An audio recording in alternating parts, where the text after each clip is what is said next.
seems like American politics has been rocked by violence yet again. Tonight, we're going to dig into a report from Ecuador TV about an alleged attack on Donald Trump. In this one, wow, it turned what was supposed to be a really glamorous night, the White House Correspondents Dinner, into a scene of just pure chaos.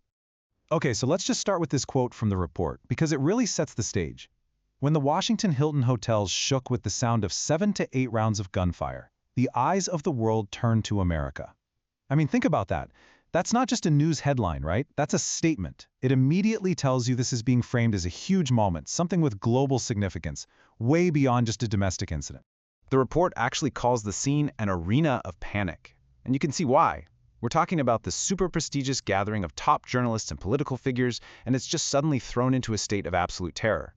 So let's break down how it all happened. Just look at how fast this all went down. At 8:30 p.m., everything's normal, it's a formal dinner, then boom, a loud noise. Suddenly security is yelling for everyone to get down. And for 5 whole minutes, you've got some of the most powerful people in media hiding under tables. At the very same time, the Secret Service is rushing the president right off the stage. I mean, this timeline, it just shows you how quickly everything flipped from total order to absolute chaos. Beyond all the tactical details, the report really captures the raw human element of this. It actually cites BBC journalists who were in the room, and their description was simple and chilling, horrifying. So this wasn't just some security event playing out. For every single person in that room, it was a moment of deep personal fear. Okay, so in the middle of all that chaos, how was the situation actually handled? Those first few moments after an incident like this are absolutely critical, right? For controlling the narrative, and of course, for reassuring a public that's watching all this unfold. Well, according to the report, the official response was incredibly fast. The Secret Service confirmed they had an attacker in custody, and Trump himself got on social media to tell everyone the shooter was caught and that he and his family were safe. Announcing that the event would be rescheduled so quickly, that also sends a really clear message. It's an attempt to project control, to say we're getting back to business as usual. But here's the detail, the one thing the source really flags as truly startling. The attacker apparently tried to get in with a weapon by bypassing the metal detectors. Now think about that. That single piece of information just completely changes the conversation, doesn't it? Suddenly, it's not just about the chaos inside. The real question becomes, how on earth was that even possible? And this is where the source's analysis really starts to get interesting. The question shifts from what happened to how it could have possibly happened. This really throws a spotlight on security at the very highest level. The report basically frames this as the central puzzle. It really makes you question this whole idea of impenetrable presidential security. I mean, how does a system that's designed to be absolutely flawless suddenly show such a massive vulnerability?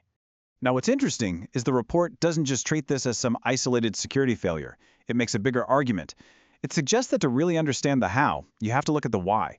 The idea is that the political climate created by the administration is a huge factor in making the president a target in the first place. So this really gets to the heart of the source's argument. The report basically lays out this idea of a two-front conflict. On one side, you have foreign policy, things like open threats against Iran and what the report calls blind support for Israel, which they say is creating all this instability abroad.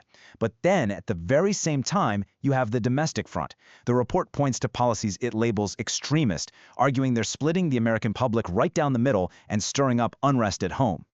This analysis leads right to a pretty provocative question. The source speculates that maybe this crisis isn't just a random act of violence.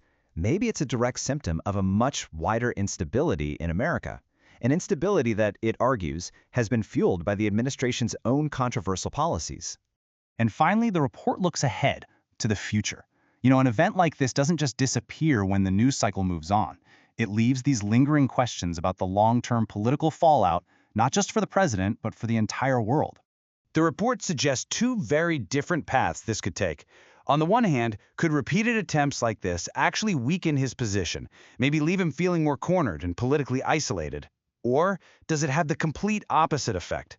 Could something like this actually embolden him, pushing him to become even more politically aggressive and to double down on his hardline policies?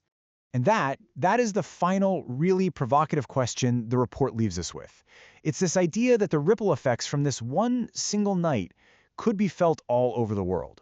It forces you to think about a pretty unsettling possibility, right? Could an attack on a U.S. president, one that seems born out of this very specific political climate, actually be enough to rewrite the rules of world politics? It's a huge question to end on.